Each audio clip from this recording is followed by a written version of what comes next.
Good afternoon, and welcome to the Committee on Ways and Means. Committee Secretary, will you please call the roll? Assemblywoman Anderson. Assemblywoman Backus. Assemblywoman Brown May. Assemblywoman Dickman. Assemblywoman Gorlow. Assemblyman Hafen. Assemblywoman Howdigi. Assemblywoman Kasama. Assemblyman Miller. Assemblyman O'Neill. Assemblywoman Peters. Assemblyman Watts. Assemblyman Yeager. Chair Monroe Moreno. And I am here. You can mark Assemblywoman Anderson present, and please mark Assemblywoman Dickman, Assemblywoman Gorlow, Assemblywoman Peters, and Assemblyman Hafen present as they arrive. I will remind members to turn off and/or mute your electronic devices so that they are not disruptive during today's meeting. We have a lot on our agenda, which could grow throughout the day, so I'll let everyone know what we're going to do, or at least what the plan is, but plans have changed a lot in the last few days as we go along, so we will start with the first bill on our agenda. We're going to work up until about 3:30, then we're going to take a recess because we have some other committees that need to get some work done. Then we will come back. Could be before the next floor, might be after the next floor. So be patient with us. That's all I can say. But I will say this, we'll be here till really late tonight, and some of y'all might be with us. So keep smiling. So with that, we will open the hearing on Assembly Bill 528.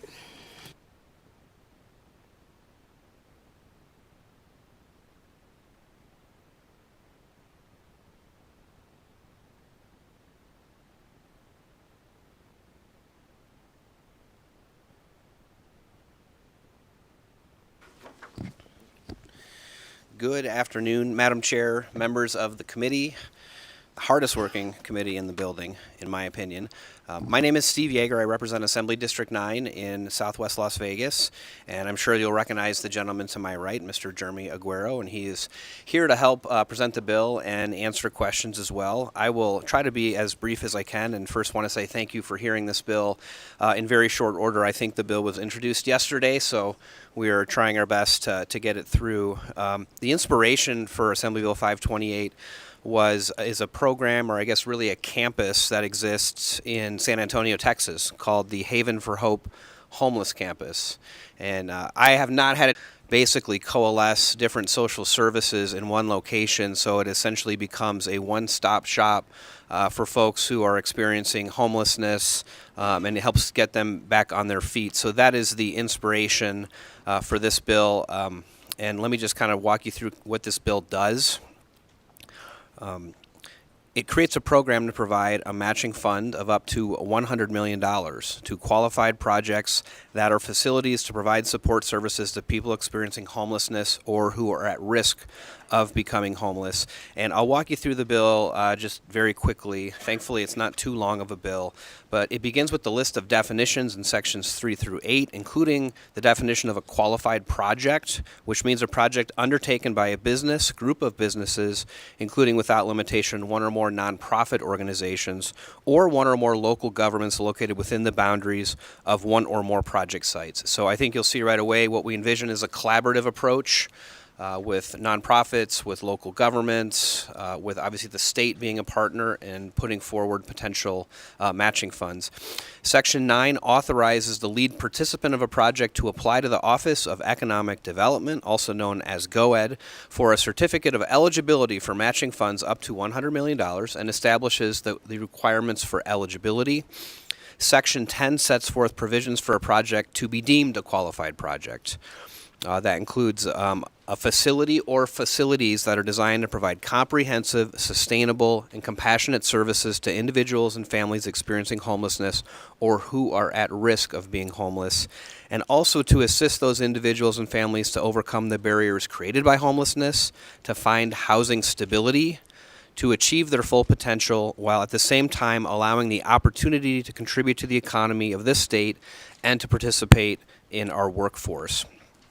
Additionally, the lead participant of the project must identify the site where the project will be located. So this bill does not contemplate a specific site. There was some discussion early on about around the Grant Sawyer site and whether that could be something that would work with this project. This bill does not require that. Certainly would be an option going forward, but want to make clear that there's no site anticipated. I think everyone interested in this project wants to find the best site, the site that works for everybody and is going to be the most effective. Additionally, the lead participant must provide a construction and development plan that identifies the sources and uses of funds to construct the project, including a capital investment of not less than $75 million. There must be a financial operating plan that sets forth the revenues and expenditures for the first 10 years of operations, and they must have an operating plan that identifies the services that are going to be provided at the project. They must establish a board of directors of at least 9 members, each of whom must be a resident of the state of Nevada, must establish a qualified management and operating team of professionals, and also establish a technical advisory committee of nonprofits and local governments related to the prevention of homelessness to advise the board of directors. Section 11 of the bill establishes requirements with respect to the contribution to the cost of a project, which may be made from the matching funds. It includes a requirement that the lead participant must pay the initial $25 million of the cost of development and construction for the matching funds to be used to pay the last $10 million of project costs. And then Section 12 requires the lead participant to repay matching funds under certain circumstances, clawback provision, and allows the Office of Economic Development to take action if the project is materially underperforming. So you'll see in Section 12 safeguards to make sure that the state's money is being used wisely and smartly. Section 13 allows a city or county to grant a tax abatement for permitting and licensing fees to a qualified project. Section 14 contains qualifications required of a participating municipality, which include, among other things, an approved plan to provide affordable housing, attainable workforce development, and permanent supportive housing within the borders of the municipality. Section 15 requires the operating plan of the project to provide for the annual operations and maintenance of the facility, as well as ongoing capital needs of the facility. Section 16 creates the Homelessness Support Services Matching Account, and Section 18 appropriates $100 million to that account. So with that being said, I think hopefully what you've heard here is, we have a lot of challenges in the state when it comes to homelessness and social services, and as we as a body decide how best to invest the state's money, feel this is a worthy project that could make a real difference, particularly modeled on what we saw the success to be in San Antonio, Texas. Madam Chair, there I think are a number of folks who are going to come up and support, and I've asked them to be as brief as possible given our workload, but I think you're going to hear excitement about this concept from local governments, from the private sector as well. This really is intended to be an all-hands-on-deck sort of concept, and so that's what we have in front of you, and with your permission, Madam Chair, I would certainly hand it over to Mr. Aguero for, I know invariably there's something I missed in this presentation, so if you would allow him to add some comments, and then we'd be happy to answer any questions. Madam Chair, for the record, Jeremy Aguero, thank you for the opportunity to be here today and to the committee. I'll take 30 seconds just to express some thanks, most notably to the folks that provide social services in our state today, as well as the nonprofits, local governments that are on the front line of the challenges that we face as a state when it comes to homelessness. I'd also like to express my thanks to the Speaker. Honestly, Madam Chair, I'd love to go through other elements of this bill, but he didn't miss a thing. He nailed it.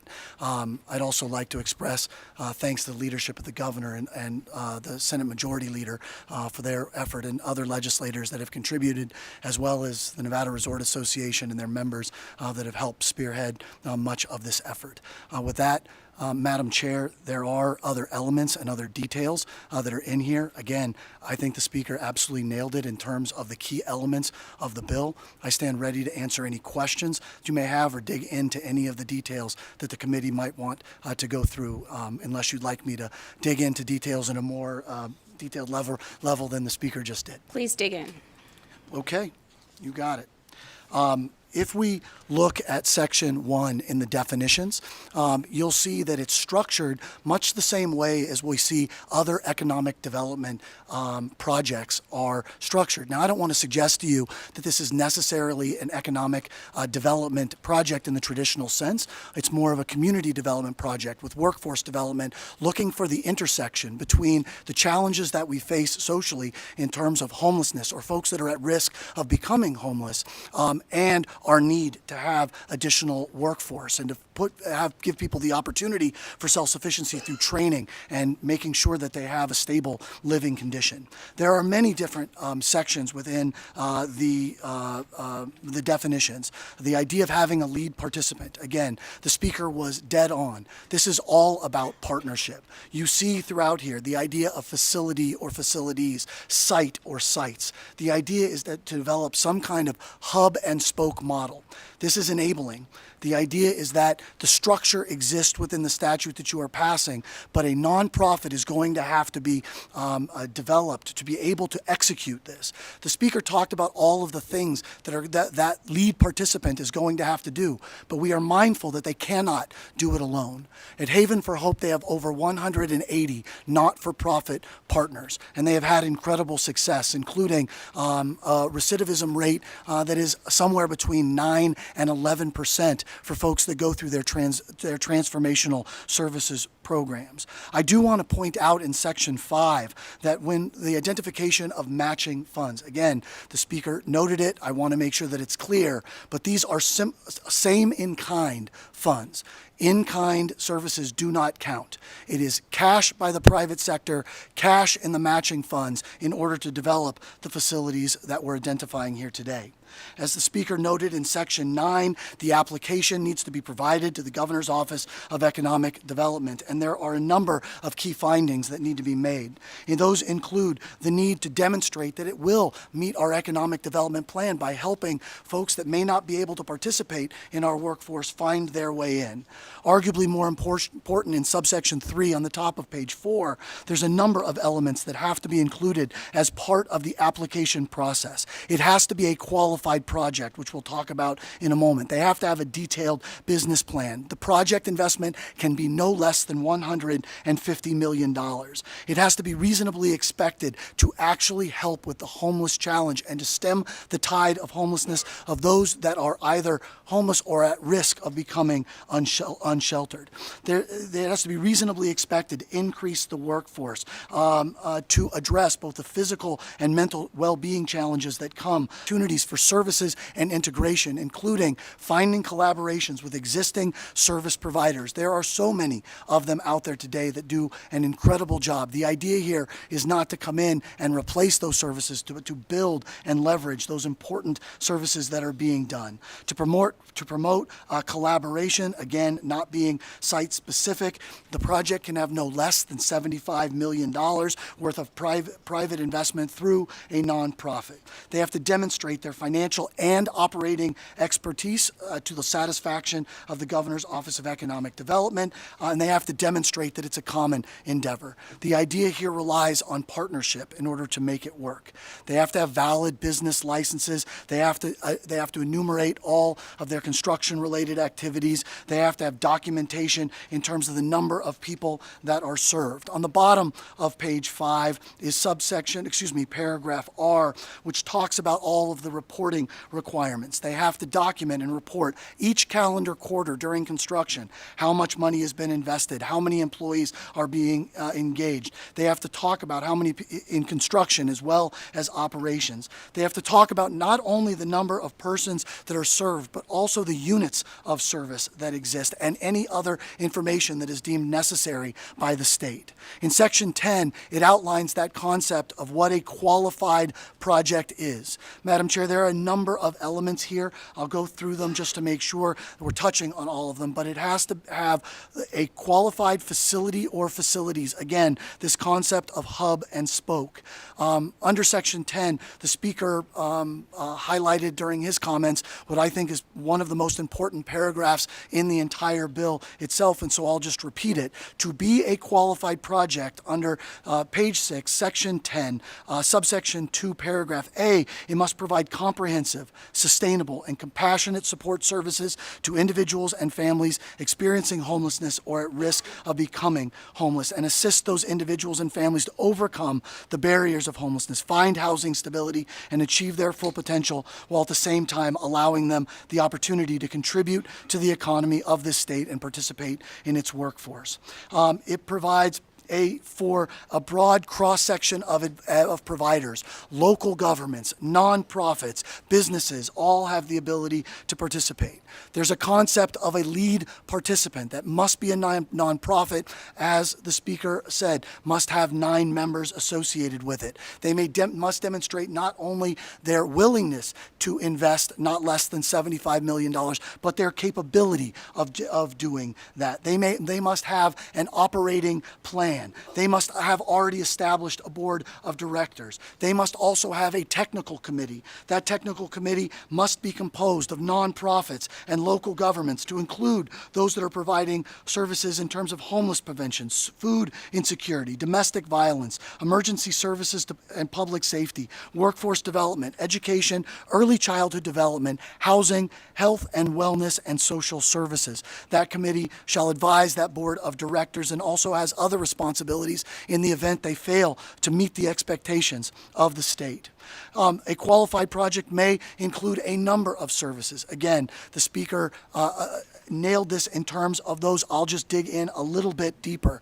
They can provide navigation centers, health care and mental health care, job training and employment assistance, transitional housing services, including as well as permanent housing services, to include permanent supportive housing services, as well as integrated social services and community engagement through public awareness campaigns. Section 11 is provided, it begins at the top of page 11. It provides for the certificate of eligibility and begins the process element of all of this. The idea that if a project is qualified and meets the application requirements to receive these funds, it must go through a process to do that, and that is that application process that we talked about before. It is limited to a maximum amount of $100 million. If the project costs $250 million to construct, it is only $100 million of funds. Now, I don't expect that to be the case. Based on the evidence that we have, we do believe that the project cost will be somewhere between $150 and $200 million overall. The process is not that dissimilar to the other projects that you've seen. The developer must put in the first $25 million. The state will put in the last $10 million.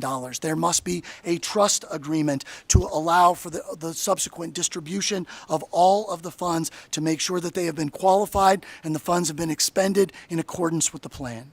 On the top of page 9 is section 12. This is the accountability provision. It essentially says that in the event that the lead participant fails to meet the obligations set forth, fails, provides a false statement, doesn't construct the facility, does not continue its operations through after 10 years, that all of the matching funds must be repaid back to the state. It allows for the revocation of a business license in the event of that occurs. It allows for the executive director to come back in the event that he or she determines that the project is not meeting expectations, to require them to review, revise, and resubmit their application. The executive director can request that the advisory committee, local governments, and nonprofits provide a plan to help remedy the operations, and it can require that the facility retain a subject matter expert to help them address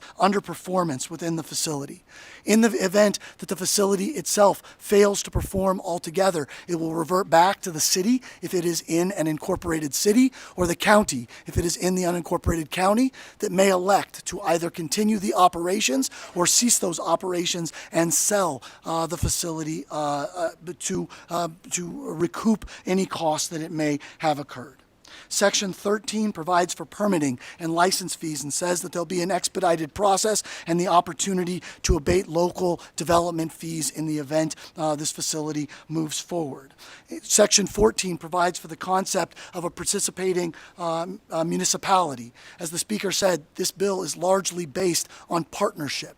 That partnership depends on municipalities having the opportunity to participate in its operations as well as being able to utilize the capacity of this. I want to be clear, this is not a facility that someone has the ability to take the homeless from one location and take them to another jurisdiction. It is not allowed here. What is required here is that every jurisdiction that is a participating jurisdiction have a navigation center or other facility to essentially allow folks to opt in to a higher level of support services to help get them back on their feet, get them into a permanent housing situation, and hopefully have the same type of success as Haven for Hope has had and similar projects have had throughout the United States.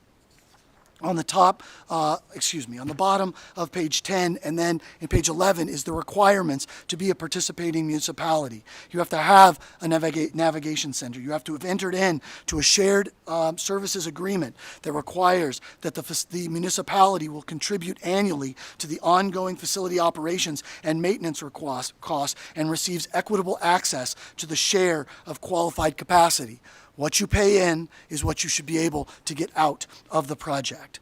Section 15 provides that for those matching funds overall and for the continued operation of the facility up to $15 million. Again, with it be matching funds where the state matches the local dollars that are contributed to the project.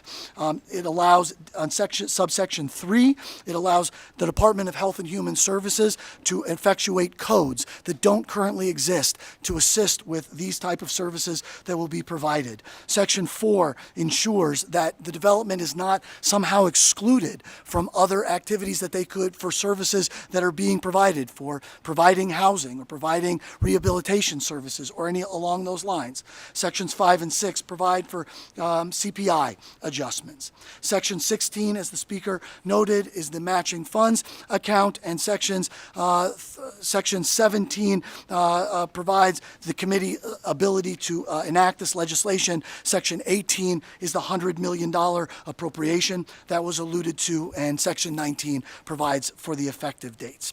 Madam Chair, again, I am grateful for the opportunity to provide any detail that you or the committee members might otherwise require, and thank you again for everything that you're doing here at the legislature. Thank you so much for the presentation. Members, questions? Assemblywoman Anderson? Thank you, Chair, and thank you, Speaker, for bringing forward the language.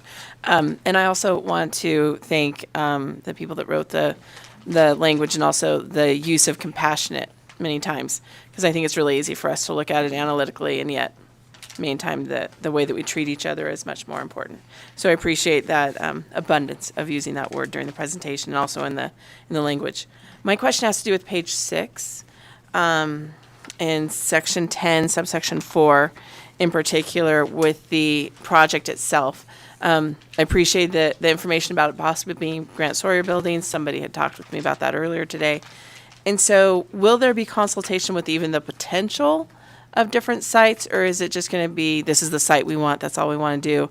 So will you be speaking with those local government entities about any of the potential sites? Madam Chair, I'm not familiar with the protocol. Am I okay to respond directly to members? Go directly to the member. Thank you. Assemblywoman Anderson, for the record, Jeremy Aguero. The answer to that question is absolutely yes. The language specifically says in consultation with the local government, the site or sites will be identified. So, if I may, so I just want to make sure that's even at potential sites. So it could be like 5 different sites. It's not just one area. It's going to be potential. Even we're thinking about this area. Assemblywoman, I think the answer to your question would be yes, but I want to make sure that I'm clear. If there's an analysis that goes on and looks at 10 different sites for initial evaluation, I don't know that that would necessarily rise to that. But at the point at which a project is going to move forward, it is required to do so in consultation with the local government that would be affected. Thank you. Thank you for that clarification, and I understand that it's more than one area. And then is there, and again, I do not know about the other area that you had brought up that this is going to be based upon. Is it all within, are all the shelters all within one area, or are there shelters in other areas? So I guess it's not there's not one area of concentration where everybody that's homeless is living. I'm concerned. I'm confused about the imagery of that. Assemblywoman, for the record, Jeremy Aguero. The answer to your question is I think that most jurisdictions have shelters that are in various areas. As much as we'd like to believe that all of our homeless are sheltered, obviously within our state and in other states, they find shelter in ways that I think are less helpful than a physical structure like we'd like. In this particular case, you'll notice that the requirement is that participating localities have navigation centers. Obviously, we have shelters in Southern Nevada. Places like Catholic Charities obviously are doing remarkable work. The idea here is certainly not to provide any type of encampment, if you will. It is quite the opposite of that. Now, you asked the question about Haven for Hope. It's about a 23-acre facility, and if you can imagine, it's kind of split in two sides. There's an entrance that they refer to as the courtyard, which is largely a place where folks that are homeless can be safe and get a meal and some of those type of things. City of Las Vegas has a facility that I think is a shining example of how something like that can work. For Haven for Hope, they also have another facility that almost looks like a small college campus, dorm rooms, if you will, classrooms, facilities where folks can receive different kinds of care. Obviously, there are some different for folks that are couples. They have places for folks that have pets. They have folks that are people that are dealing with sobriety issues, those type of things, which are all separated. The third component part is, of course, what happens after you go through the services and you get back on your feet. And you'll notice in here, as the speaker noted, the idea is that each jurisdiction needs to also have a housing plan that can allow someone when they, and I don't know a better word for this, I need to come up with one, but graduates or transitions out of this type of facility, that they're not just left, that they do have somewhere to go to. And so the idea is to try to have as much of a continuum of housing as possible.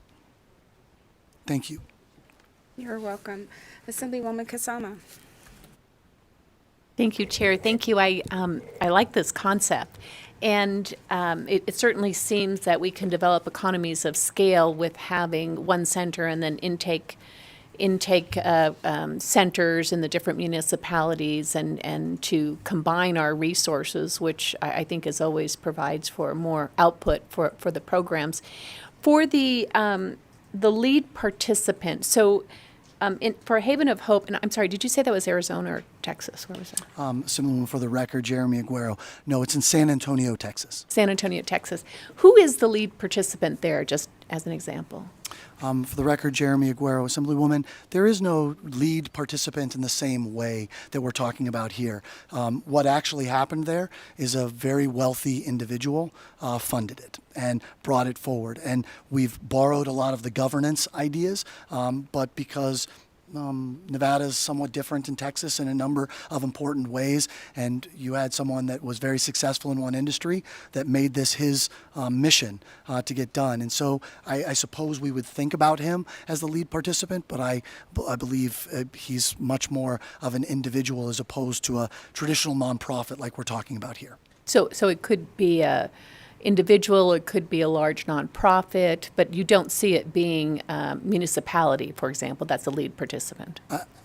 For the record, Jeremy Aguero, Assemblywoman, the answer to that question is I don't see it that way. I think that what it would be is a group of private sector individuals forming a nonprofit, funding that nonprofit with the private sector component of that in order to unlock the match that you all are considering here and bringing those services forward. Now, I want to be clear about this.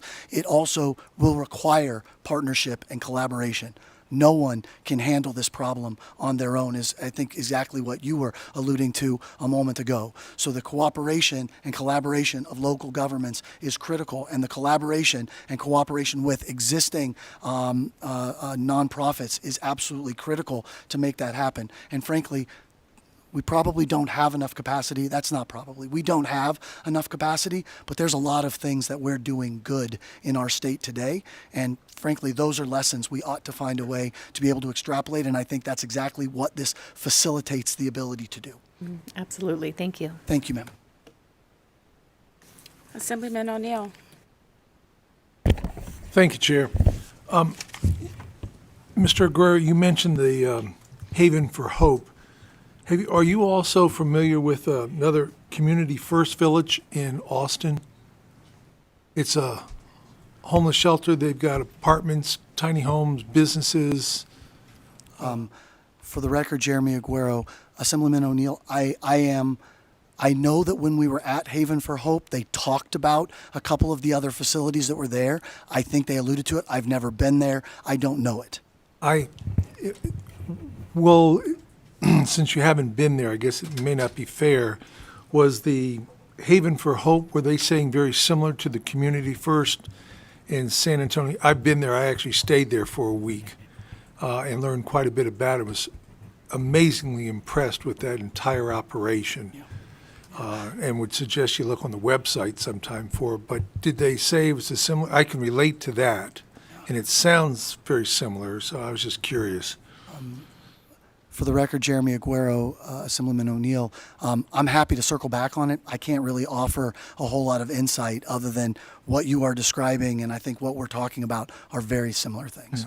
I appreciate that. If you get a chance, look it up. I'd be curious. Will do, sir. Thank you. Thank you. Assemblywoman Brown May. Thank you, Chair. Thank you for the presentation. I have a couple of clarifying questions. I just want to make sure that we get some of the details. In Section 10, page 6, sub 2A, provide comprehensive, sustainable, and compassionate support services. I just want to be clear that no one organization can provide all of those comprehensive support services, and we're really talking about a collaborative effort there. Am I correct? For the record, Jeremy Aguero, Assemblywoman Brown May, the answer to your question is absolutely yes. Nonprofit cooperation is going to be a conditioned precedent to success here, right? And as I think we've talked about from time to time, that type of collaboration is what makes things actually work in our community. Beyond that, I would, again, talk about the Haven for Hope model, where they have over 180 partners that they partner with. So you are absolutely right. Nobody can handle this one on their own. Thanks, and I appreciate that detail. And then I would assume that the same would be for the $75 million. If I go back to page 4, under sub H, the participants collectively make a total capital investment of not less than $75 million in the 5-year period immediately following approval of the application. I'm curious to know about the funding mechanisms relative to that. You talked about cash and not in kind, which I sincerely appreciate, relative to match funds. But are we talking about capital campaign, bond financing? Would there be a number of additional funding mechanisms that would be appropriate for this type of project? Are we talking about just singularly cash in $75 million? For the record, Jeremy Aguero, Assemblywoman Brown May. The answer to your question is it has to be like in kind. And so a commitment will not be enough, right?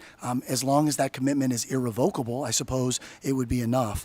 But it needs to be contemporaneous in terms of timing, and it needs to be similar in terms of risk profile, which means that those dollars have to come in. Now, the other side is, I suppose, Assemblywoman, that we have some protection because they've got to put their money in first before the state put its money in, and then it has to be pari passu as it goes forward. And the idea would be that if they had a cost overrun, they'd have to solve the cost overrun before the state's money came back in. But at the end of the day, I think the answer to your question is yes, they may get that through a capital campaign. They may get that through some other type of donation. But at the end of the day, to unlock the state funding, they have to provide that those dollars are available to be invested and that they're not contingent upon some other action or activity at some later point in time.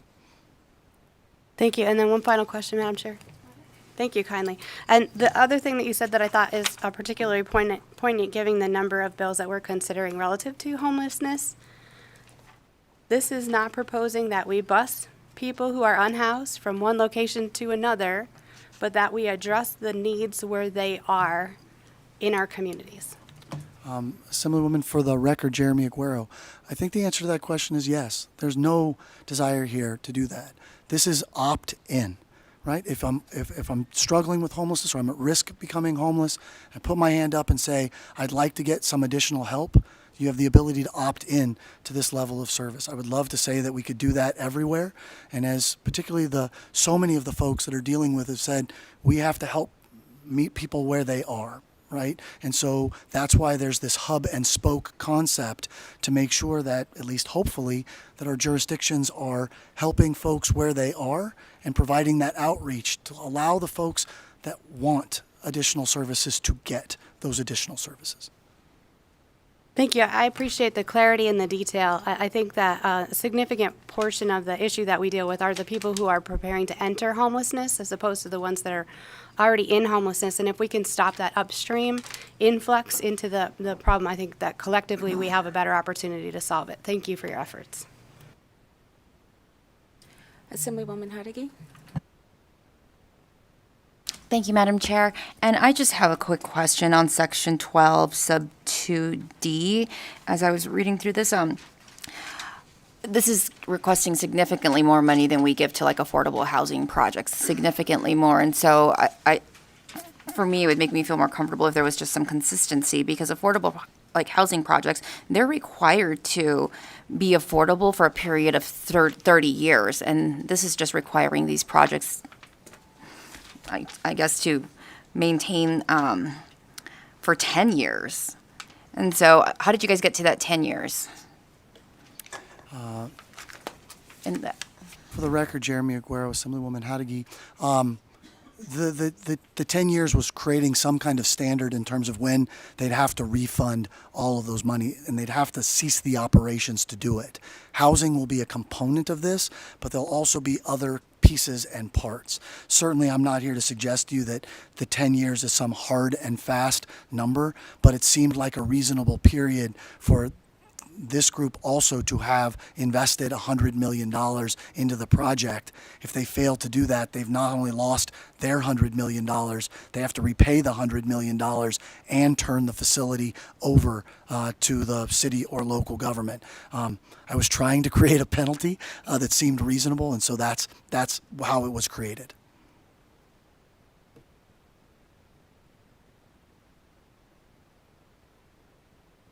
Assemblyman Watts. Thank you, Madam Chair. Thank you very much. Thank you both for the presentation.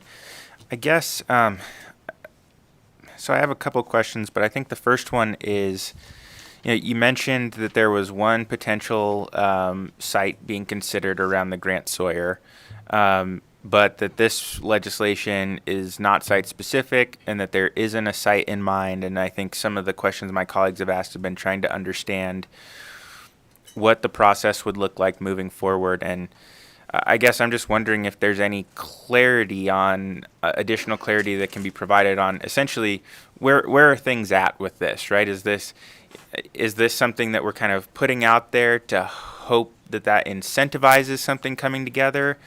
Are there conversations with nonprofits and local governments to actively explore these opportunities right now? I'm just kind of trying to understand, is there a direction that things are heading and it's just not, and there's some aspects that aren't finalized?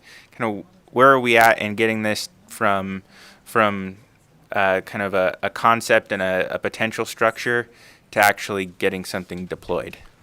Assemblyman Watts, Jeremy Aguero for the record. The answer to your question, I think, is sort of twofold. One, there have been a number of folks that have contributed to this. We had the opportunity to take and visit the sites and talk about it. We're talking about a site that was going to require probably somewhere between 20 and 25 acres to make it work. There have been conversations about 3 or 4 sites that would potentially work. There's nothing that has been set in stone relative to that. This legislation creates an opportunity to create a framework to make this happen. If you're asking the question about whether or not I believe that there is a group that will come together that will bring the private sector dollars and is ready, willing, and able to effectuate this, I believe the answer to that question is absolutely yes. But that's also going to require a lot of further conversations. This would become the end of the beginning of this conversation. They've got to get together and coordinate with those nonprofits. They've got to get together and coordinate with those local governments in order to make it work. It's a complicated series of services that are provided, as you know, probably better than anyone around all of that. With that said, there's also Our state knows how to get things done. And the amount of cooperation that came to getting us here, not only leadership, which has been remarkable, but also the folks that are on the ground every day that just want to tell their story and put their hand up and say, we need some help here, right? I wish I could tell you, here it is, here's exactly how it's going to work. I can't do that. But what I can tell you is that I believe all of the pieces are in place to come together to effectuate what we're talking about here. Thank you. I appreciate that. And again, I think a lot of these components, and I understand we're trying to have flexibility, but I think it is really important, again, to have that kind of holistic continuum of services as well to help folks, exit homelessness and achieve stability and get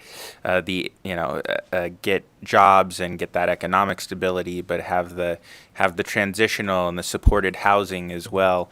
And hope that, really that whatever vision comes forward has all of those different components in it. I guess the really tough question is, and I know that there's only so much that we can address via legislation, is, again, it's kind of related to site selection and essentially kind of NIMBYism and concerns that this campus. I think the approach of a significant investment to really build a very robust campus that provides that support is critical to this. But how do you navigate some of the concerns about of where it's going to be located, the impacts that it might have on the surrounding area, and attempts to make investments in that surrounding area, and so on.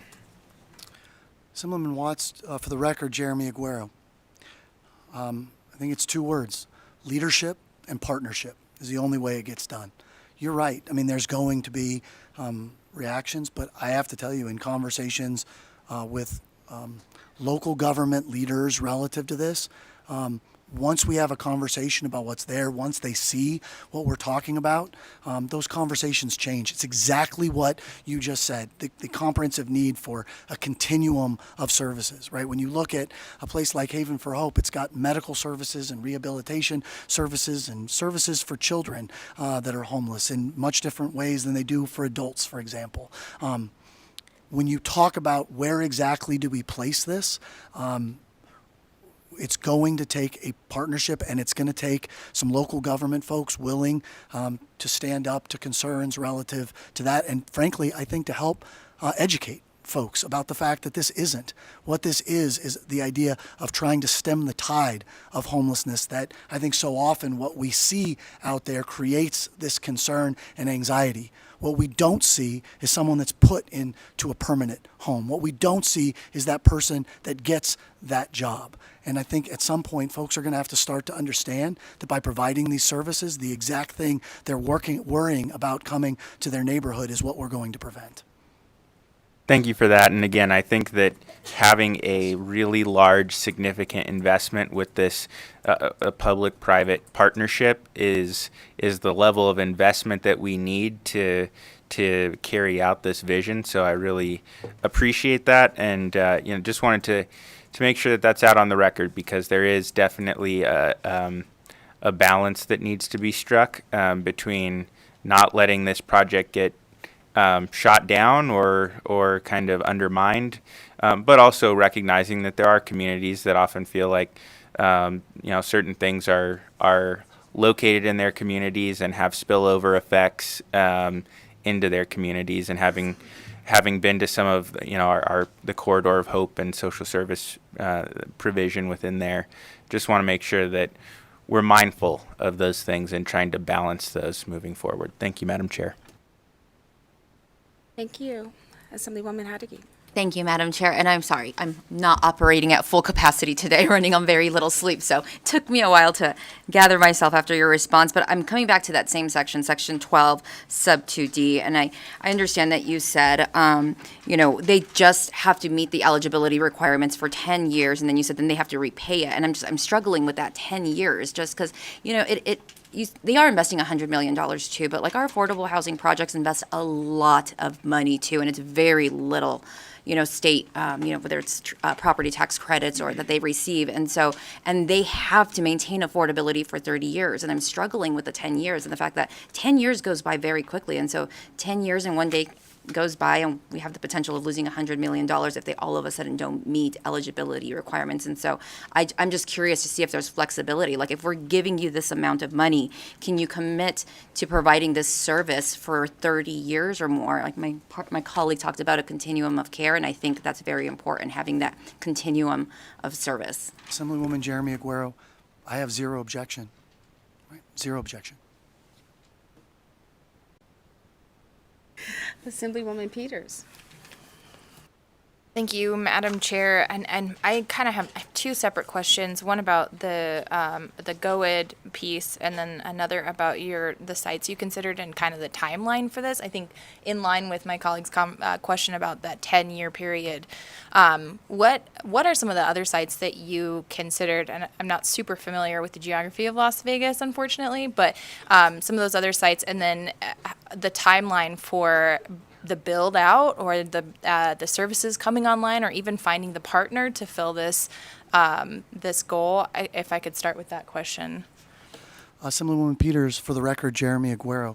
I would look in terms of looking at sites. I mean, all we kind of did was look at can you find 20 to 25 acres somewhere in and around Southern Nevada.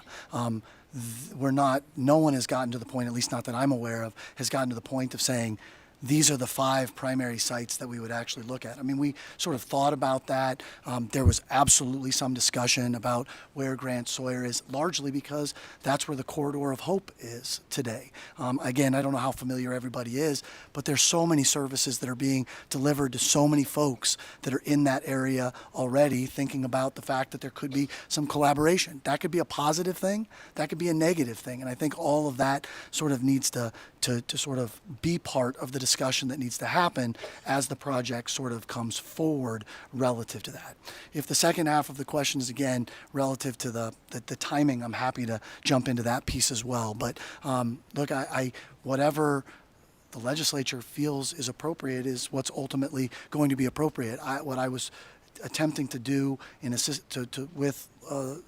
thinking about how leadership was imagining this was just make sure that there was some type of clawback provision that existed. That in the event that they don't fulfill their obligation, that they make a false statement, that they don't do what they say they're going to do, that the state gets its money back. And if they fail to operate, that it doesn't just become a burden to local governments to somehow pick it up unless they feel like they want to do it. That was the intent. If it was imperfectly so, certainly welcome the opportunity to perfect it. I think I was referring more to like the implementation timeline, right? So like at what point do we expect the facility to be constructed? At what point do we expect the services to be comprehensive? At what point do we expect our partners to be in place and or scoping to even happen? Like what is the expectation for timeline and implementation? Assemblywoman Peters, for the record, Jeremy Aguero, thank you for the clarification, and sorry if I answered the second half of the question incorrectly. Look, the timeline is probably going to be relatively quick from the standpoint that these are folks that were already motivated to help move this forward so that they could engage. The community recognizes this problem, and from my perspective, time kills all deals, right? You either move forward with a project or you don't. And the expectation that this money would still be available 2 years from now when the legislature is forced to reconvene seems to me to be wildly optimistic. They've already gone through due diligence. They're already working on business planning. They're already thinking about house sites. They're already having the collaboration work. Once this is unlocked, the formation of the 501c3, obviously the development pieces will have to take place. Now, I did put a 5-year timeline in because when I talked to the folks from Haven for Hope, they did not build everything right off the bat. And so there's this 5-year timeline that's an automatic trigger that's included in here once the application is approved. But the one thing that Haven for Hope mentioned is they wish they would have built more of the facility all at the same time as opposed to bring pieces on. I'm hopeful that you can do that, but I'm also mindful that those partnerships, and we're asking a lot of people to come together to make it work, and I also didn't want to create an unreasonable expectation in terms of that. I think that's a really important piece to have on the records. Thank you for that. And Madam Chair, I have one more question related to, and it's kind of related to implementation as well. GoEd, tell me about how you decided GoEd was to be the office that this is carried under. Like, what's their experience with not-for-profits? What's their experience with grant appropriations and ensuring that folks, really the project management that's needed and for this kind of a program, especially with this type of investment in it, why is GoEd that and not the Department of Health and Human Services or one of the other already service providers in the state? Assemblywoman Peters, for the record, Jeremy Aguero, thank you for asking the question. The initial answer is because the idea was that the project lies at the intersection between economic development and social service, right? So that was the starting point. But the process that's included in here is one of an application and then oversight and review.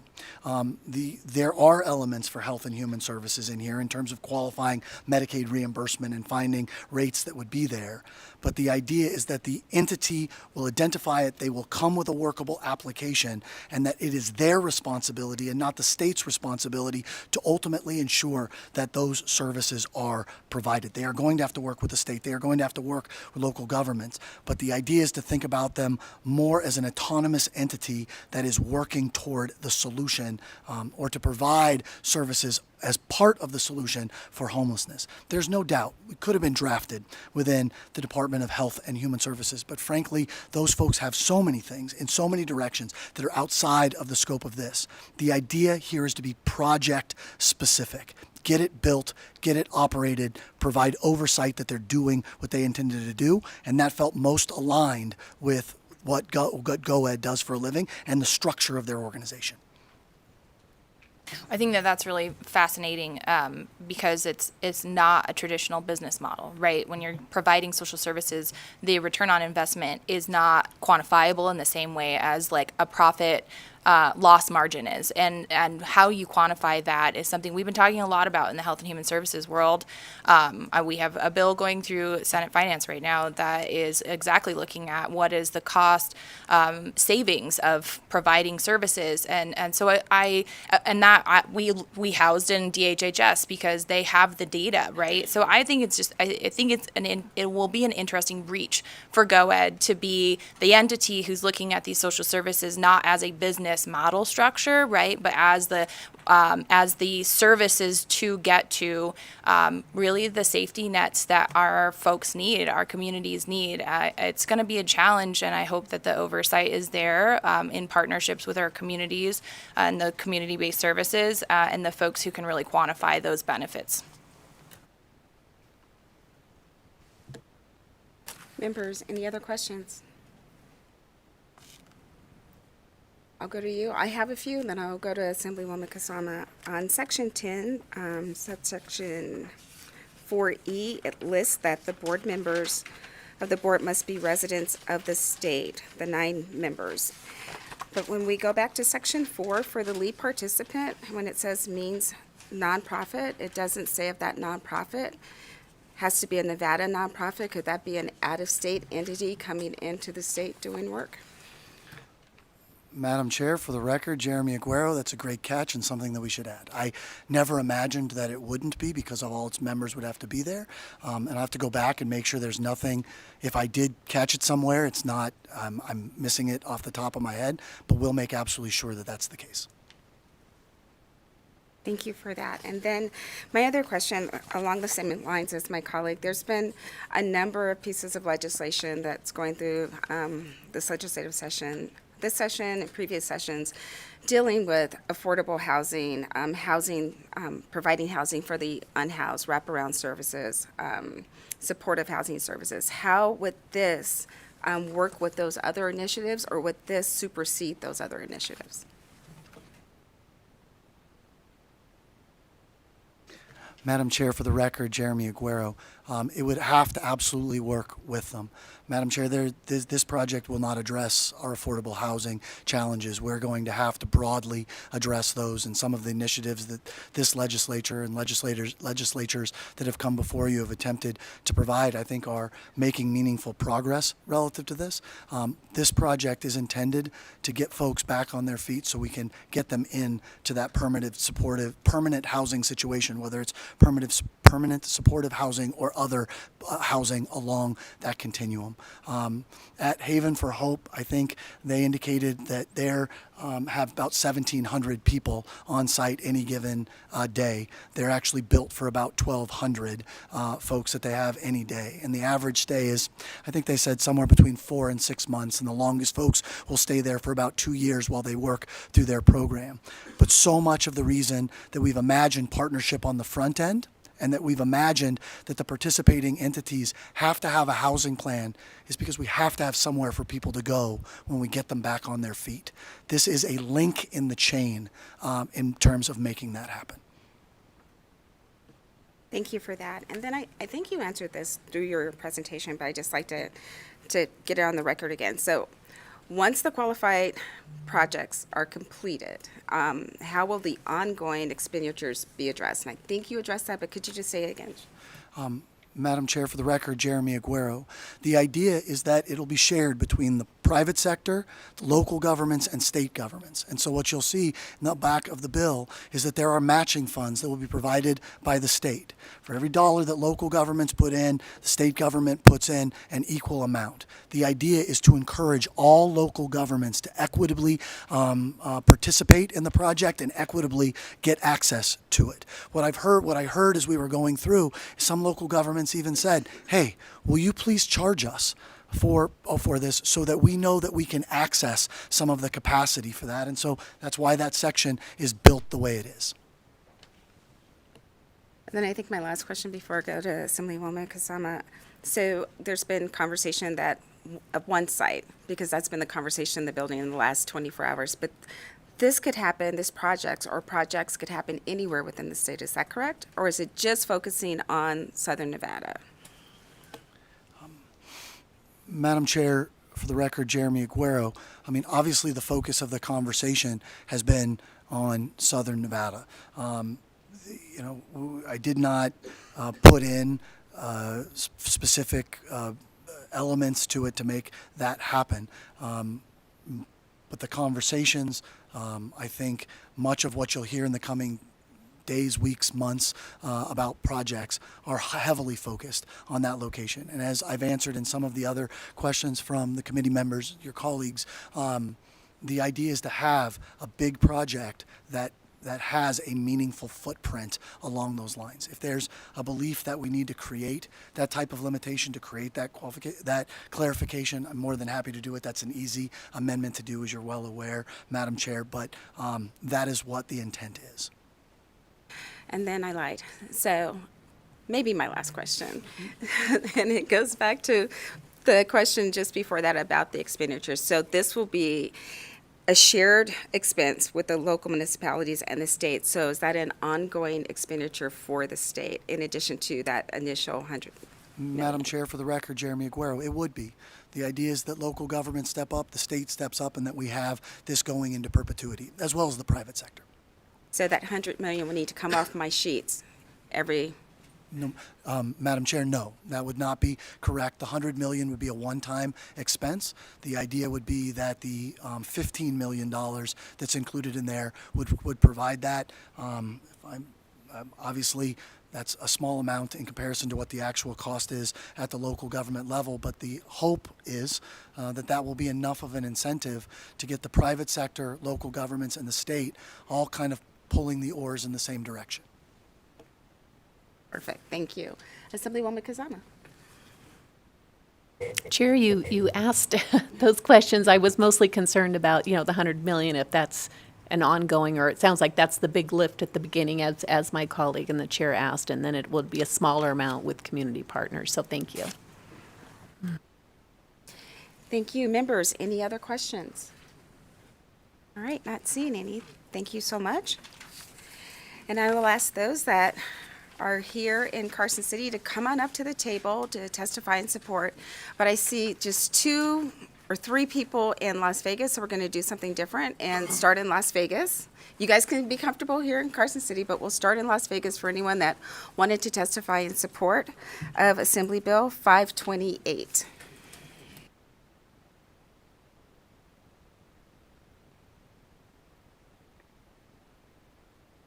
Good afternoon. Good afternoon, Chairwoman and committee. Thank you very much. I'm Kathy Thomas. I'm the Director for Neighborhood Services with the City of Las Vegas, here to support this bill. The City of Las Vegas has been studying the Haven for Hope and actually has taken several cohorts down to visit, and we have modeled one of our programs, which you know as the Courtyard Homeless Resource Center, on the Haven for Hope model. And we've been operating since 2017 and constructing a site to fill in the gaps. We are a low barrier navigation center, and I can tell you it makes an incredible difference in people who are chronically homeless choosing to come into services. We believe it's critically important to have additional programming across the valley so that people experiencing homelessness don't travel miles and miles to access services. But as we have heard said quite often today, the services meet them where they are. That's not just socially and psychologically, but geographically meet them where they are. The city's currently expending about $53 million this last fiscal year on all homeless services, including the Courtyard and the Recuperative Care Center, which is a shelter for medically fragile. We're at capacity, and so we see the importance of having other jurisdictions also provide the services that people experiencing homelessness need to get back on a path to self-sufficiency. We are very excited to have the public sector and the private sector coming together in ways that have not historically occurred. In communities that have seen significant decrease in homelessness, this is the model they have. The private sector contributes significantly, not only in a financial sense, but in a leadership and governance structure that ensures that the services are sustainable for the long term. We have not traditionally had that model in the state of Nevada, and this bill moves us in the direction of best practices that we have seen in all of the cities we have visited and studied, including San Antonio, Miami-Dade, and Phoenix. It's important to note that the capacity of the existing services in the Corridor of Hope, where the Courtyard, Catholic Charities, Salvation Army, and other traditional shelters are located, is highly saturated. We're at capacity. And we see people experiencing homelessness choosing not to come into services for a variety of reasons. So it'd be important in this hub and spoke approach to not put the services where they are now, and folks are choosing not to be in those services, but to put them where people are experiencing homelessness now and can choose, or as Mr. Aguero said, opt in to services that meet their needs.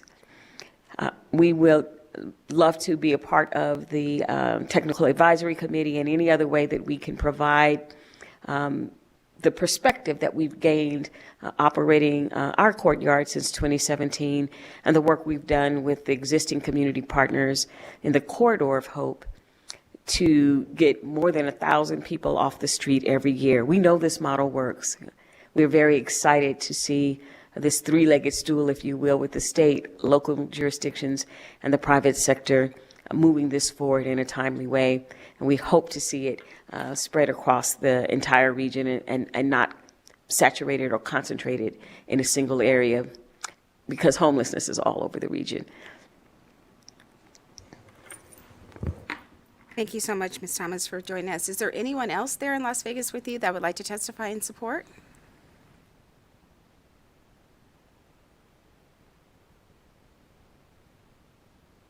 Good afternoon. Good afternoon, Chairwoman Monroe Marino. Carlos Flassane, for the record, Vice President of Government Relations for Caesars Entertainment.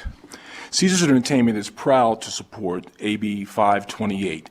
If enacted, this legislation would support our most vulnerable populations in Southern Nevada and reduce homelessness in the region.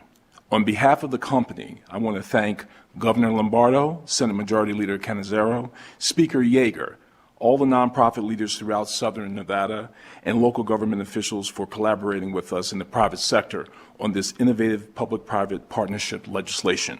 Please support AB 528. Thank you for your time. Thank you. Is there anyone else there in Las Vegas that would like to provide testimony and support? I'm not seeing any, then we'll come back here to Carson City. You can go ahead. Good afternoon. Eric Hansen, Chief Sustainability Officer for Wynn Resorts, for the record. Thank you, Chair Monroe Moreno and Vice Chair Backus, for the opportunity to speak today. On behalf of Wynn, I'm here to express our strong support for AB 528 and urge you to champion its passage. This bill reflects the collaboration of the public and private sector working together to make a very significant difference to address one of the most critical issues facing our community. We would like to acknowledge Speaker Yeager for his leadership in sponsoring this bill. We would also like to thank the Governor and Senate Majority Leader Canizaro for recognizing the importance of AB 528 and for their collaboration with a variety of stakeholders, including nonprofit organizations and local governments. The proposed enabling legislation presents a comprehensive and innovative approach to tackling the challenges of homelessness and providing vital support to those in need, bringing together nonprofit organizations and government agencies that have the expertise in providing essential services and support mechanisms to those experiencing homelessness in one comprehensive campus setting that has the potential to have an enormous, profound, and lasting impact. We have witnessed firsthand the power of this model during a visit to Haven for Hope. This campus offers a complete framework that emphasizes the importance of housing stability, employment assistance, mental health support, addiction treatment, and more together in one place where all the resources are right there and the agencies are working side by side. By addressing these interconnected issues, we can uplift individuals while simultaneously strengthening our community as a whole by addressing the root causes of homelessness. This model is working in San Antonio, and we can enhance the model and make it even more powerful for Nevada. AB 528 offers the ability to develop a first-of-its-kind public-private partnership by bringing in private industry to support nonprofits and government agencies in this work. Matching state dollars, this collaboration between stakeholders such as government agencies, nonprofit organizations, and community members will help foster a united effort aimed at lasting solutions. Wynn Resorts, along with our colleagues in the resort industry, recognize government and nonprofits cannot do this work alone. It requires a partnership. We stand ready to provide financial assistance to help make this campus a reality. AB 528 harnesses the collective impact model by involving private industry to be part of the solution.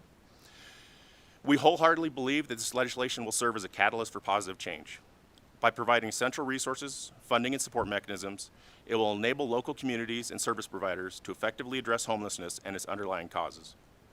We strongly urge you to support AB 528. Thank you for your dedication to public service and for considering my testimony. I trust in your commitment to make a positive impact on the lives of your constituents and look forward to the passage of this crucial legislation. Thank you so much.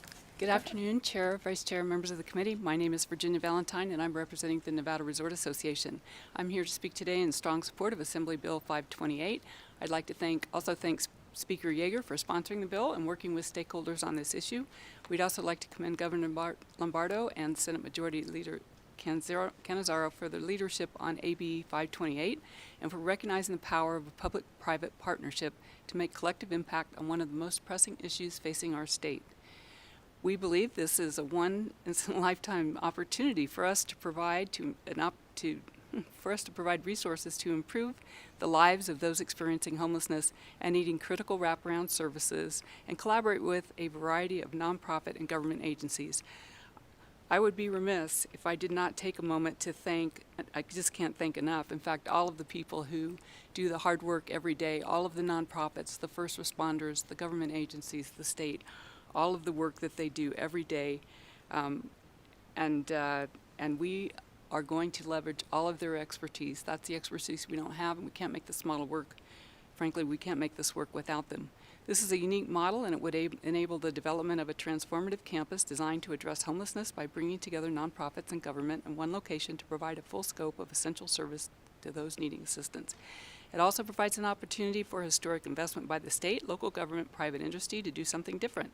AB 528 builds on a successful model in San Antonio, as you've heard, and we're reimagining it to fit in Nevada. Addressing the causes of homelessness has long been a priority for the association and its members. Our members have a history of providing financial support, resources, and volunteers to nonprofits working in this space. If passed, we look forward to collaborating with the stakeholders on this project. Nevada's resort industry is proud to come together and be on the forefront of this transformative initiative as supporters and funders. We are very excited about this public-private partnership. We are committed to providing the resources to make it happen and to keep it going, and to partner with experts in the local governments, the nonprofits, and the state. Thank you again for this opportunity to be a part of this solution. Thank you. Go ahead. Good morning, good afternoon, Madam Chair and members of the committee. For the record, Mindy Elliott, representing the Southern Nevada Regional Housing Authority. I thought that I wanted to provide some statistics and why. First off, I want to thank Speaker Yeager, Majority Leader Canizaro, and of course Governor Lombardo for pulling together this amazing piece of legislation.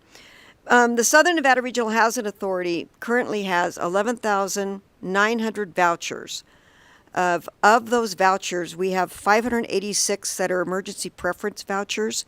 The last lottery that was held just this year, we had 27,000 applications, and there are currently 10,000 families on the waiting list.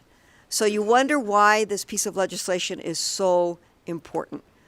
We truly need more housing, but of greater importance, we need a solution that provides a seamless solution that will provide at least some place, something that as families are waiting for housing, permanent housing, this will provide that opportunity. I do think that we have a piece of legislation that's AB 310 that provides some wraparound services as families are moving and encourages developers to build the housing that we need, because as you can hear from the statistics, we don't have enough housing at this point, and we don't have enough vouchers in our state. But with that, we are the Southern Nevada Regional Housing Authority, Jordan Lewis and his team, they're apologizing that they're not in Vegas. They actually had a family day for all of their team today, or they would have been in Las Vegas testifying. We are here to help provide support. We're here to help to provide some, certainly some technical expertise, and we thank you for your time this afternoon. Thank you. Go ahead. Good afternoon, Madam Chair, members of the committee. My name is Christine Hess, for the record, and I am the Executive Director for the Nevada Housing Coalition. I also would like to thank the Speaker, Majority Leader, and the Governor for this incredibly important piece of legislation. For those of you that don't know, my previous role was economic development. And when I came into the state of Nevada to do affordable housing, I looked around and I said, well, affordable housing is economic development. So I'm really pleased that Mr. Aguero and leadership noted that GoEd needed to be a strong partner at the table. I think it is absolutely the case. If we need economic development at the table, because if not every Nevadan is prospering, are we really succeeding in our state? Also, I'd like to note that when I first came in the state into the affordable housing space, I looked around and I said, well, where's the private sector? So I don't think government can nor should solve our housing crisis. So I am absolutely thrilled with this opportunity to bring private sector funding to the table in such a meaningful and substantive way to really solve our housing crisis and our solutions. I'd also like to appreciate the collaboration comments and following on that and on my the previous comments by Ms. Elliott. We currently have in our state 37,000 subsidized units of affordable housing. Of those subsidized units, only 1,200 are income restricted for households whose income are below 30% of area median income. So as this project hits the ground and really stabilizes and puts those services to work in the temporary fashion, transitional fashion, so important. But we need more housing if people are going to be able to truly maintain their trajectory towards stability and economic growth. And that is what Assembly Bill 310 does. It really catalyzes, it's funding to catalyze the housing to be built for that below 30% population. So people can, as we talk about that spectrum, move. We need to invest in Assembly Bill 528, amazing, but we need as a state to continue those incredible investments. And I just want to applaud everyone in this room and the legislature, our governor. Now is the time. Right? Things are bad, but they could get worse. If we do nothing, it is going to get worse. If we do the same thing, we're getting behind, right? We must take these actions. Really appreciate this opportunity. Thank you so much. Thank you. Go ahead. Good afternoon, Madam Chair, members of the committee. For the record, Erin Midby, Vice President of Government Affairs for Boyd Gaming Corporation. I first want to thank Speaker Yeager, Majority Leader Canizaro, and the Governor, and all of your leadership for bringing this bill forward. It's very important and critical legislation. Boyd Gaming has called Nevada home for more than 50 years and is committed to providing the necessary resources to help solve the homelessness issue in the state. We believe that AB 528 will help to expand extensive support services to at-risk individuals and families in our community. We are eager to help break the cycle through the creation of a comprehensive facility that would provide essential services to those experiencing homelessness. Thank you for your time, and I just want to urge your passage of this bill. Thank you. Thank you. Go ahead. Good afternoon, Madam Chair and committee members. Jason Gray, Vice President, Government Affairs for MGM Resorts International. We offer our strongest support for this bill. In the interest of time, I will support the comments that have already been put forward by my industry colleagues and thank those, of whom there are many, who partnered to bring this legislation forward. We believe that it will transform lives, and MGM Resorts is committed to providing resources, financial and otherwise, to help these initiatives succeed and thrive. We appreciate your sincerest consideration and urge your support. Thank you. Thank you. Thank you, Madam Chair and members of the committee. Kanani Espinoza on behalf of Nevada HAND, the state's largest nonprofit affordable housing developer. We appreciate leadership and the governor's office for creating AB 528. We think that this is going to be a great partnership and tool, and we look forward to the collaborative process as an affordable housing developer. Thank you. Thank you. Go ahead. Good afternoon, Madam Chair. For the record, Paul Moratkin, Senior Vice President, Government Affairs for the Vegas Chamber. The Chamber is in support of AB 528, and we appreciate the efforts of Speaker Yeager, Senate Majority Leader Canizaro, and Governor Lombardo. We support both the policy provisions of the bill and the financial provisions of this bill. We believe that the bill provides necessary oversight and safeguards to protect the state's interests, and also important to note the flexibility of finding the right location in Southern Nevada. We believe this investment in social services between the private sector and the state is an important step to move our community forward in helping those experiencing homelessness or those at risk to help uplift them in their struggles. Thank you very much. Thank you. Go ahead. Good afternoon, Madam Chair and members of the committee. My name is Sarah Adler, and today I'm with you representing NAMI, National Alliance on Mental Illness, NAMI, Nevada. So the homeless and those who are at risk of homelessness, these are our family members. These are our people. And so we are in strong support of AB 528. The scale of this bill is the scale of what is needed, especially in Southern Nevada, to provide stability and health to the mentally ill, many of whom, as I'm sure you know, have co-occurring disorders. They have addiction as well. So we're in support, and I would like to connect a few dots and underscore some things that you all have brought up. In addition to the words collaboration and compassion, the words complexity and subsidy really need to be added to this discussion. The gentleman from Wynn hit it right on the head. Housing stability is the missing link for homeless people. But yet it will save you money. In your DPBH budget, you've allocated $342,000 per forensic bed, and that's a correctional bed for the mentally ill. Instead, supportive housing costs $26,000 a year. So this investment will save us all a lot of money over time. To add just a quick microcosm to the workforce piece, I did interviews during the point in time count here in Carson City this year, the annual count of the homeless. And of the 7 people I interviewed, 4, I would say, with housing stability and some services, could rejoin the workforce. But 3 of them, I don't think ever could. They need that permanent supportive housing too. So to the majority leader's point, 10 years is not adequate. We need the ability to provide ongoing supportive housing, which means we need revenue streams and ongoing subsidies. So AB 310 is super exciting kickstart to supportive housing. This bill will add to that opportunity, but as has been pointed out, in Section 14C, participating municipalities having a housing plan that includes transitional and supportive housing is going to be really an important part of this. So thank you very much. Hang in there. You are all doing great. Appreciate it. Thank you. Go ahead. Good afternoon, Chair, members of the committee. For the record, Leslie Pittman here on behalf of Station Casinos today.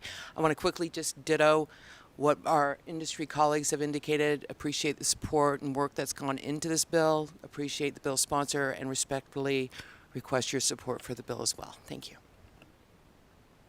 Thank you. Thank you. Good afternoon, Madam Chair, members of the committee. I'm Constance Brooks, representing the University of Nevada, Las Vegas, and Vice President of Government and Community Engagement. We could not be more appreciative of the speaker, our partners within the resort corridor, local government officials and staff, as well as the nonprofit community for this significant legislation. Being part of the solution in addressing the critical issue of the unhoused is a priority for our president, Dr. Keith Whitfield. We stand ready to be a contributing partner in providing research, data analytics, facilitation, and in other ways as needed as this work progresses. In particular, as a professor in the School of Social Work, I am personally excited about the opportunity of my colleagues, our dean, as well as our students to benefit from the learning opportunities that would result from this work. And as a Nevadan and as a Southern Nevadan, I'm very excited about how this legislation will help our most vulnerable citizens. Thank you. Thank you. Go ahead. Good afternoon, Madam Chair and members of the committee. Bill Brewer with Nevada Rural Housing Authority. Appreciate this opportunity to meet with you today in support of AB 528. This is a great step forward in something that's really desperately needed in our state. We appreciate the state's willingness to take this kind of a giant step forward and to address the problem that is so rampant in our state right now. We would hope that we could continue to build on this discussion and this action in the future. There are several questions that are good to be answered with this bill. We appreciate the discussion that's taken place today and look forward to participating in additional discussion ongoing. Thank you. Thank you. Go ahead. Good afternoon, Madam Chair, members of the committee. For the record, Jack Giese, representing the RTC of Southern Nevada. I just want to echo many of the sentiments of my colleagues and just say that as the public transportation provider and the Metropolitan Planning Organization for Southern Nevada, we are very supportive of these efforts, and we look forward to being part of the solution and the partnerships that will come to advance the goals of AB 528. Thank you. Thank you. Go ahead. Thank you, Madam Chair, members of the committee. Nicole Rourke, representing the city of Henderson. We're here in avid support for AB 528. Good timing, I guess. We have started the planning process for a navigation center in the city of Henderson, including an application for federal funds to allow that to happen for the acquisition of a building and to start those services in Henderson. And so we look forward to working with the private sector, the state, and our other local government partners on this and helping our most vulnerable populations. Thank you. Thank you. Go ahead. Good afternoon, Madam Chair, members of the committee. Joanna Jacob on behalf of Clark County. We are here in support, and we would like to thank all of those involved. This is a very significant investment on behalf of our state, and we are also in support of this really strong partnership, an equitable contribution between the state, private sector, and local governments. This is something that we have long felt that we needed in our community in Southern Nevada, has been a recommendation for those who are working on the ground, and so I'm really thankful to see this come to to fruition today. Just a few things that I wanted to add. I really appreciate the testimony today and the testimony of Mr. Aguero about that not one entity can do this alone. This is something that we know as the regional service provider. We are there on the homeless, and we are statutorily required to do this. We invest hundreds of millions of dollars in homeless services, in human services for our community, but we know that it is, quite frankly, not ever enough. Homelessness impacts our whole entire region, not just one sector of our region. And we know that this is a skeleton structure that's put before you today, but we will continue to work with those who are testifying today and see how this can really benefit our community. One thing, I appreciate the conversation about affordable housing. One thing that Mr. Aguero also mentioned is that this is a link in a chain. For those who have listened to Clark County's models, I know Assemblyman Kasama, Assemblyman Watts got on a bus with me, and we viewed some of county's housing initiatives that we have done.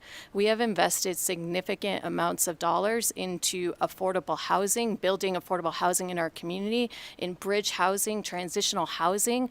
This system that we are talking about today can link in turn to that resource that the county is providing, and we see this as a viable part and how that it all connects together. So it is not one solution that fits everything, but how do we make these systems work together in collaboration? And I think we do that by bringing all of the public sector and private sector together. So we are in support. Thank you very much. Thank you. Good afternoon, Chair Monroe Marino. My name is Lieutenant Beth Schmidt. I represent the Las Vegas Metropolitan Police Department. This bill aligns with Sheriff Kevin McMahill's priority to get all hands on deck working in partnership to address homelessness. Our agency has spent a significant amount of time at Haven for Hope, and we do believe that this is a model that we should aspire to here in Las Vegas and in the state of Nevada.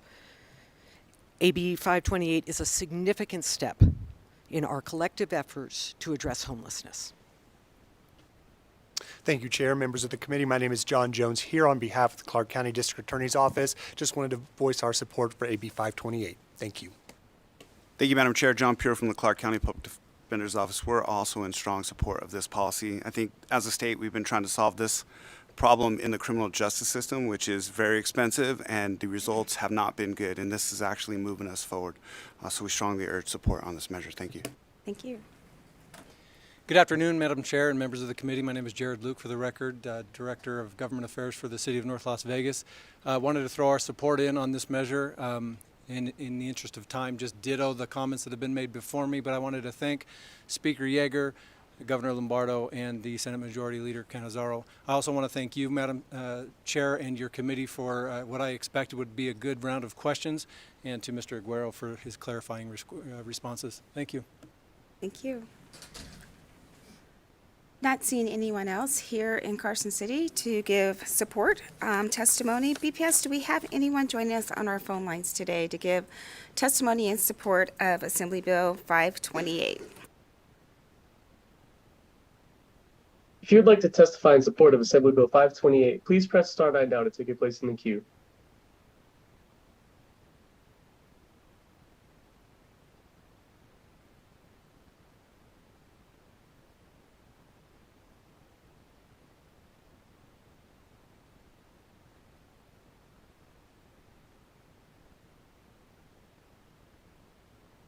Caller with the last 3 digits 911, please press star 6 to unmute yourself.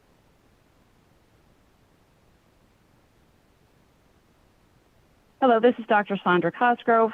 I'm the Executive Director of Vote Nevada. My organization has been holding community meetings with stakeholders, both in the North and the South, and we've been discussing chronic homelessness among the mentally ill. And we've looked at the San Antonio model, think that is a wonderful model. But we have also been looking at empty commercial property. For instance, there's an empty Kmart on the east side of town, and we've got some other big box stores that have been sitting empty, to make sure that we're providing services where people are at, especially if they have severe mental illness, because sometimes they need to stay in their familiar environment. But I am strongly in support of AB 528, and I am very heartened to see how many people who are at the table saying they also want to solve this problem. So thank you very much. Thank you. Next caller.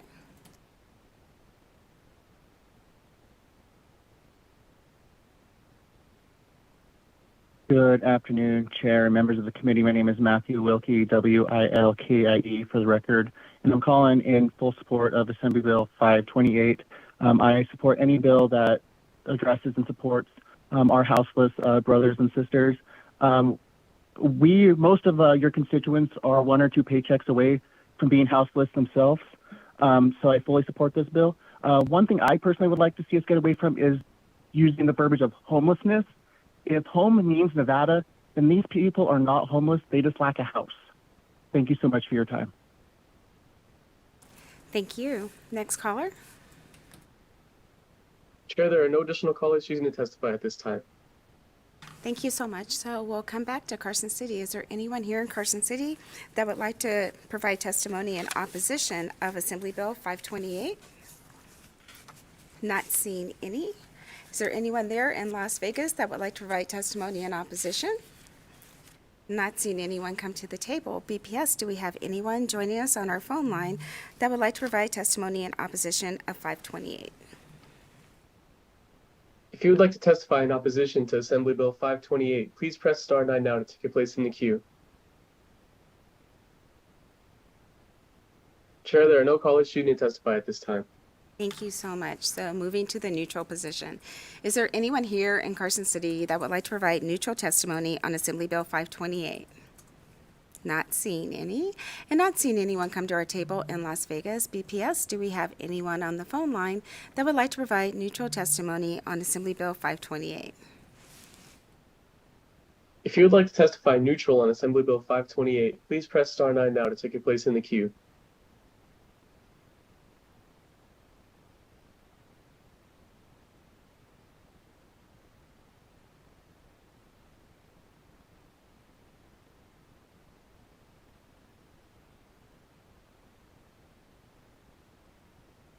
I'm a late caller, and this is in support of 528, and I am supportive of this since I am also in favor of the SB 275.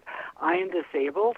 I am under the senior age, and I am speaking up for those who are disabled. I'm hearing a lot of mental illness and unhoused, but if we are piggybacking on 275 and it doesn't go through, I am scared of where then it puts us. So my concern is we do need this. We do need to have a local 911 of resources to find out where we could go to find the help. And we're in a home. It would be beneficial to keep us in our homes.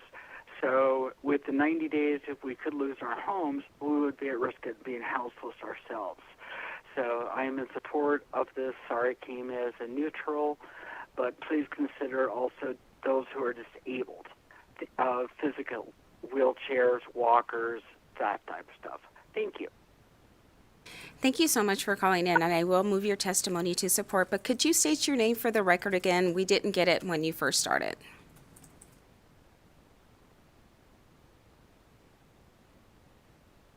Chair, the caller is disconnected. Thank you so much. Do we have any other callers on the line? Chair, there are no additional callers on the line at this time. Perfect. Then I will ask the presenter of the bill if you have any closing comments. Mr. Aguayo.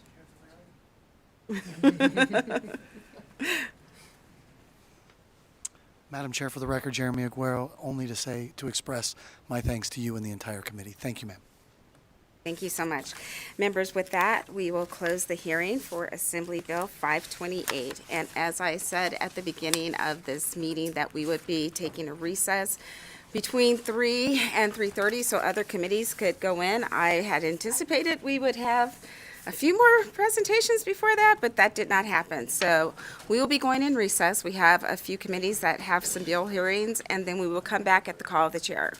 Don't know when that'll be, but I'd say get dinner. I'm just going to say that. So we're in recess.